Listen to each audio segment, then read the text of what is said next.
जय श्री कृष्ण। तृतीय स्कंद 20वां अध्याय। ब्रह्मा जी की रची हुई अनेक प्रकार की सृष्टि का वर्णन।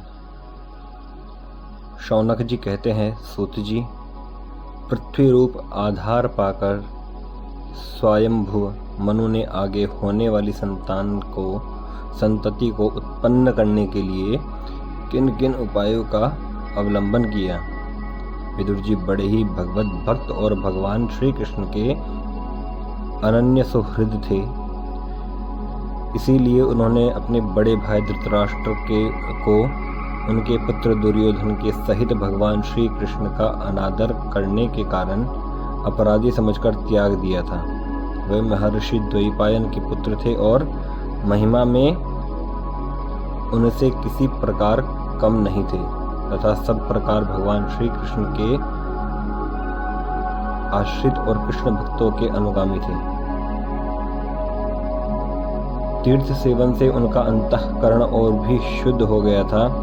उन्होंने कुशावर्त क्षेत्र अर्थात हरिद्वार में बैठे हुए तत्वज्ञानियों में श्रेष्ठ मैत्रेय जी के पास जाकर और क्या पूछा। सूत जी, उन दोनों में वार्तालाप होने पर श्री हरि के चरणों से संबंध रखने वाली बड़ी पवित्र कथाएं हुई होंगी, जो उन्हीं चरणों से निकले हुए गंगा जल के समान संपूर्ण पापों का नाश करने वाली होंगी। सूत जी, आपका मंगल हो। आप हमें भगवान की वे पवित्र कथाएं सुनाइए। प्रभु के उदार चरित्र तो कीर्तन करने योग्य होते हैं, भला ऐसा कौन रसिक होगा जो श्री हरि के लीलामृत का पान करते करते तृप्त हो जाए। नैमिषारण्यवासी मुनियों के इस प्रकार पूछने पर उग्रश्रवा सूत जी ने भगवान में चित्त लगाकर उनसे कहा, सुनिए। सूत जी ने कहा, मुनिगण, अपनी माया से वराह रूप धारण करने वाले श्री हरि की रसातल से पृथ्वी को निकालने और खेल में ही तिरस्कार पूर्वक हिरण्याक्ष को मार डालने की लीला सुनकर विदुर जी को बड़ा आनंद हुआ और उन्होंने मुनिवर मैत्रेय जी से कहा। विदुर जी ने कहा, ब्राह्मण, आप परोक्ष विषयों को भी जानने वाले हैं, अतः ये बतलाइए कि प्रजापतियों के पति श्री ब्रह्मा जी ने मरीचि आदि प्रजापतियों को उत्पन्न करके फिर सृष्टि को बढ़ाने के लिए क्या किया।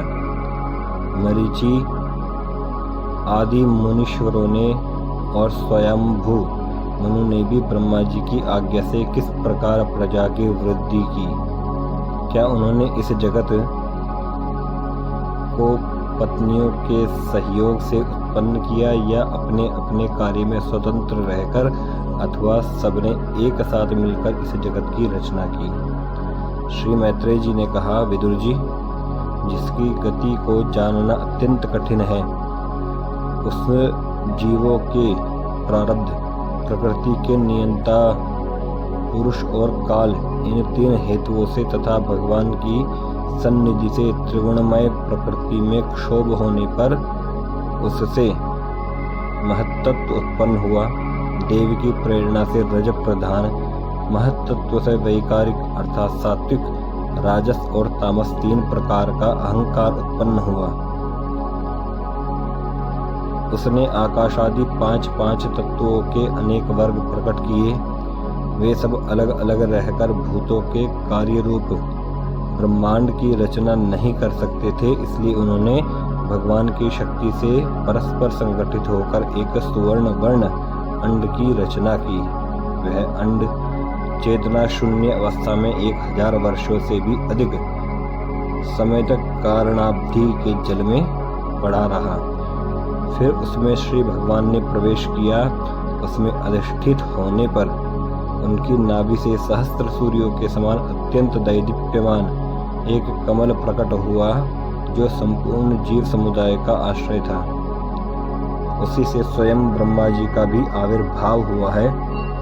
जब ब्रह्मांड के गर्भ रूप जल में शयन करने वाले श्री नारायण देव ने ब्रह्मा जी के अंतःकरण में प्रवेश किया, तब वे पूर्व कल्पों में अपने ही द्वारा निश्चित की हुई नाम रूपमयी व्यवस्था के अनुसार लोकों की रचना करने लगे।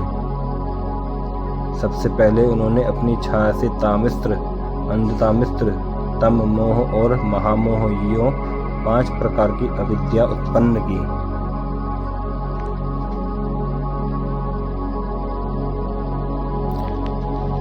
ब्रह्मा जी को अपना वह तमोमय शरीर अच्छा नहीं लगा, अतः उन्होंने उसे त्याग दिया। तब जिससे भूख प्यास की उत्पत्ति होती है, ऐसे रात्रि रूप उस शरीर को उसी से उत्पन्न हुए यक्ष और राक्षसों ने ग्रहण कर लिया। उस समय भूख प्यास से अभिभूत होकर वे ब्रह्मा जी को खाने को दौड़ पड़े और कहने लगे, इसे खा जाओ, इसकी रक्षा मत करो, क्योंकि वे भूख प्यास से व्याकुल हो रहे थे। ब्रह्मा जी ने घबराकर उनसे कहा, अरे यक्ष राक्षसों, तुम मेरी संतान हो, इसलिए मुझे भक्षण मत करो, मेरी रक्षा करो। उनमें से जिन्होंने कहा खा जाओ वे यक्ष हुए, और जिन्होंने कहा रक्षा मत करो वे राक्षस कहलाए। फिर ब्रह्मा जी ने सात्विकी प्रभा से दैदीप्यमान होकर मुख्य देवताओं की रचना की। उन्होंने क्रीड़ा करते हुए ब्रह्मा जी के त्यागने पर उनका वह दिन रूप प्रकाशमय शरीर ग्रहण कर लिया। इसके पश्चात ब्रह्मा जी ने अपने जगन देश से कामासक्त असुरों को उत्पन्न किया। वे अत्यंत कामलोलुप होने के कारण उत्पन्न होते ही मैथुन के लिए ब्रह्मा जी की ओर चले। यह देखकर पहले तो वे हंसे, किंतु फिर उन निर्लज्ज असुरों को अपने पीछे लगा देख भयभीत और क्रोधित होकर बड़े जोर से भागे। तब उन्होंने भक्तों पर कृपा करने के लिए उनकी भावना के अनुसार दर्शन देने वाले शरणागत वत्सल वरदायक श्री हरि के पास जाकर कहा, परमात्मन, मेरी रक्षा कीजिए। मैंने तो आपकी ही आज्ञा से प्रजा उत्पन्न की थी, किंतु यह तो पाप में प्रवृत्त होकर मुझको ही तंग करने चली है। नाथ, एकमात्र आप ही दुखी जीवों का दुख दूर करने वाले हैं, और जो आपकी चरण शरण में नहीं आते उन्हें दुख देने वाले भी एकमात्र आप ही हैं। प्रभु तो प्रत्यक्षवत सबके हृदय की जानने वाले हैं। उन्होंने ब्रह्मा जी की आतुरता देखकर कहा, तुम अपने इस काम कलुषित शरीर को त्याग दो। भगवान के यों कहते ही उन्होंने वह शरीर भी छोड़ दिया। ब्रह्मा जी का छोड़ा हुआ वह शरीर एक सुंदरी स्त्री संध्या देवी के रूप में परिणत हो गया।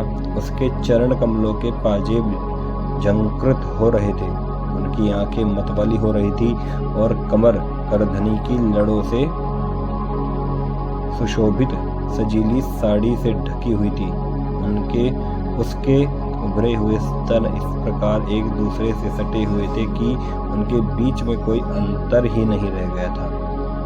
उसकी नासिका और दंतावली बड़ी ही सुघड़ थी, तथा वह मधुर मधुर मुस्कुराती हुई असुरों की ओर हाव भाव पूर्ण दृष्टि से देख रही थी। वह नीली नीली अलकावली से सुशोभित सुकुमारी मानो लज्जा के मारे अपने अंचल में ही सिमटी जाती थी। विदुर जी, उस सुंदरी को देखकर सब के सब असुर मोहित हो गए। अहो, इसका कैसा विचित्र रूप, कैसा अलौकिक धैर्य और कैसी नई अवस्था है। देखो, हम काम पीड़ितों के बीच में यह कैसी बेपरवाही विचर रही है। इस प्रकार उन कुबुद्धि दैत्यों ने स्त्री रूपणी संध्या के विषय में तरह तरह के तर्क वितर्क करके फिर उसका बहुत आदर करते हुए प्रेम पूर्वक पूछा, सुंदरी, तुम कौन हो और किसकी पुत्री हो?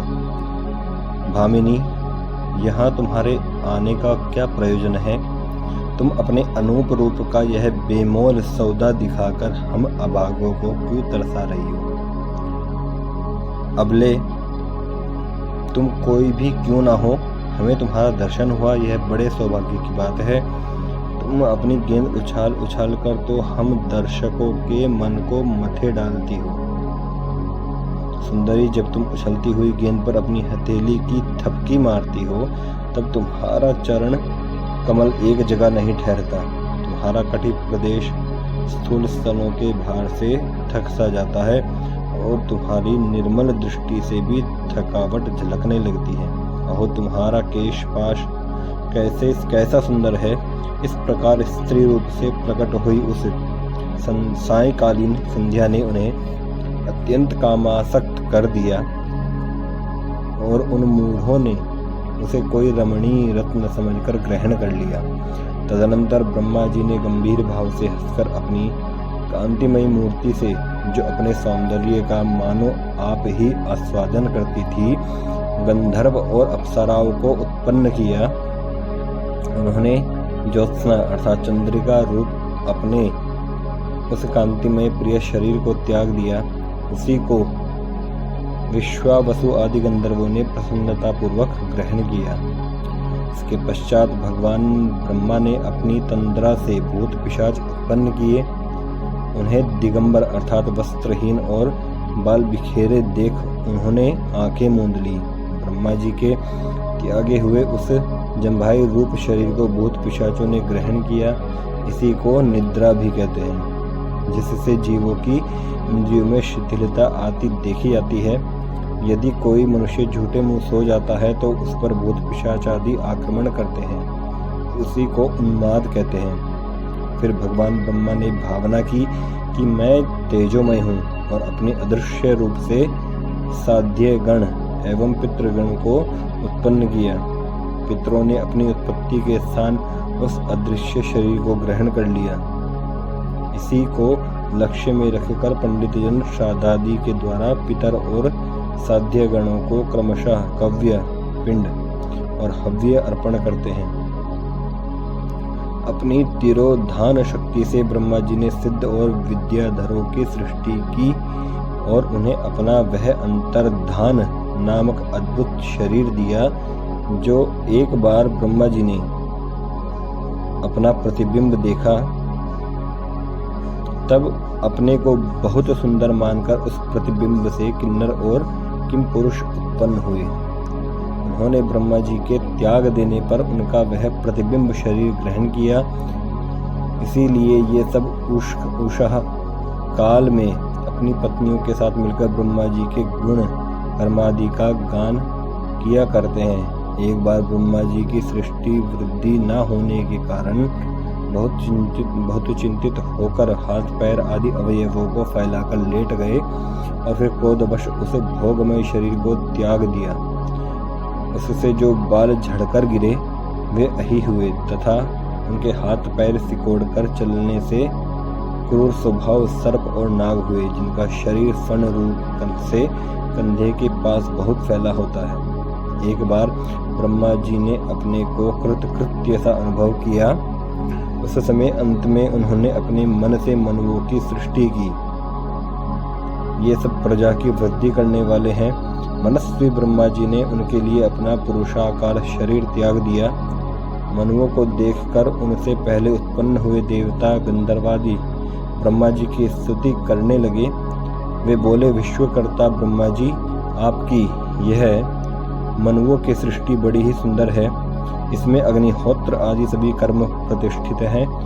इसकी सहायता से हम भी अपना अन्न अर्थात हविर्भाग ग्रहण कर सकेंगे। फिर आदि ऋषि ब्रह्मा जी ने इंद्रिय संयम पूर्वक तप विद्या योग और समाधि से संपन्न हो अपनी प्रिय संतान ऋषिगण की रचना की और उनमें से प्रत्येक को अपने समाधि योग ऐश्वर्य तप विद्या और वैराग्यमय शरीर का अंश दिया। तृतीय स्कंद 20वां अध्याय समाप्त। जय जय श्री राधे श्याम।